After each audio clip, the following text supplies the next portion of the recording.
അപ്പോൾ പ്രിയപ്പെട്ടവരെ, report breaking. Bhutan വാഹനങ്ങൾ കേരളത്തിൽ നിന്ന് പുറത്തേക്ക് കടത്താൻ ഉടമകളുടെ ശ്രമം. സംസ്ഥാനത്തെ എല്ലാ ചെക്ക് പോസ്റ്റുകൾക്കും കസ്റ്റംസ് ജാഗ്രതാ നിർദ്ദേശം നൽകി. വാഹനങ്ങളുടെ നമ്പർ അടക്കമുള്ള വിവരങ്ങളാണ് കൈമാറിയിരിക്കുന്നത്. ശരണുണ്ട്. ശരൺ, 200ഓളം വാഹനങ്ങൾ കേരളത്തിലുണ്ട് എന്നുള്ളതാണ് കസ്റ്റംസിന്റെ ഒരു പ്രാഥമിക നിഗമനം. ഇപ്പോൾ 1036 വാഹനങ്ങളുടെ ലിസ്റ്റ് കസ്റ്റംസിന്റെ കയ്യിലുണ്ട്.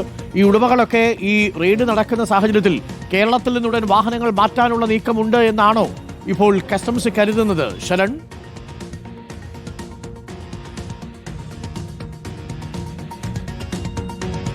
അരുൺകുമാർ, രണ്ട് രീതിയിലുള്ള കാര്യങ്ങളാണ് നടക്കുന്നതെന്നാണ് കസ്റ്റംസിന് മനസ്സിലാക്കാൻ കഴിഞ്ഞിരിക്കുന്നത്. ഒന്ന്, ഈ വാഹനങ്ങളിൽ മാറ്റം വരുത്താനുള്ള ശ്രമം കസ്റ്റംസ്, അതായത് ഈ ഉടമകളുടെ ഭാഗത്തു നിന്ന് തുടരുകയാണ്. ഇതോടൊപ്പം തന്നെയാണ് ഇത് മറ്റ് സംസ്ഥാനങ്ങളിലേക്ക്, അതായത് കേരളത്തിന് പുറത്തേക്ക് കൊണ്ടുപോകാനുള്ള ശ്രമങ്ങൾ നടക്കുന്നു എന്നുള്ള വിവരം കൂടി കസ്റ്റംസിന് ലഭിച്ചിരിക്കുന്നത്. നേരത്തെ ഈ ഭൂട്ടാനിൽ നിന്ന് നികുതി വെട്ടിച്ചാണ് ഈ വാഹനങ്ങൾ ഇവിടേക്ക് കടത്തിയിരുന്നത്. അതിൽ തന്നെ കേരളത്തിൽ മാത്രം 200ഓളം വാഹനങ്ങൾ എത്തുന്ന സാഹചര്യം ഉണ്ടായിരുന്നു എന്നുള്ളതാണ്. ആ വാഹനങ്ങളുടെ ലിസ്റ്റൊക്കെ തന്നെ തയ്യാറാക്കിക്കൊണ്ടുള്ള പരിശോധനകളിലേക്കാണ് കടന്നിരുന്നത്. കഴിഞ്ഞ 2 ദിവസമായിട്ട് പലയിടങ്ങളിലും റെയ്ഡുകൾ ഉണ്ടായിരുന്നു. ഇതിന് പുറമെയാണ് ഇന്നും റെയ്ഡുകൾ തുടരുന്നത്. ഇതിനകം 38 വാഹനങ്ങളാണ് കസ്റ്റംസിന് പിടിച്ചെടുക്കാൻ കഴിഞ്ഞിരിക്കുന്നത്. ബാക്കിയുള്ള വാഹനങ്ങൾ എവിടെയാണെന്നുള്ളത് പരിശോധിക്കുകയാണ്. ഇതിനിടയിലാണ് ഇത്തരത്തിൽ വാഹനങ്ങൾ കേരളത്തിന് പുറത്തേക്ക് ഉടമകൾ കടത്താൻ ശ്രമിക്കുന്നുണ്ടെന്നുള്ള വിവരം ലഭിക്കുകയും അതിന്റെ അടിസ്ഥാനത്തിൽ സംസ്ഥാനത്തെ മുഴുവൻ ചെക്ക് പോസ്റ്റുകൾക്കും ജാഗ്രതാ നിർദ്ദേശം നൽകുകയും ചെയ്തിരിക്കുന്നത്. അത് വാഹനങ്ങളുടെ നമ്പർ അടക്കമുള്ള വിവരങ്ങൾ നേരത്തെ തന്നെ കസ്റ്റംസ് കളക്ട് ചെയ്തിരുന്നതാണ്.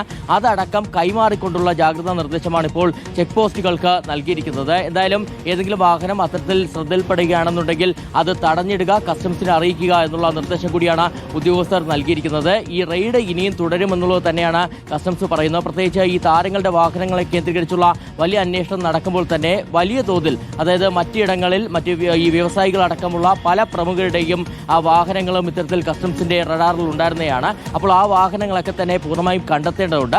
അതിനുള്ള ശ്രമത്തിന്റെ ഭാഗമായിട്ട് കൂടിയാണ് ഇപ്പോൾ ഇത്തരത്തിലൊരു ജാഗ്രതാ നിർദ്ദേശം ചെക്ക് പോസ്റ്റുകൾക്ക് നൽകിയിരിക്കുന്നത്.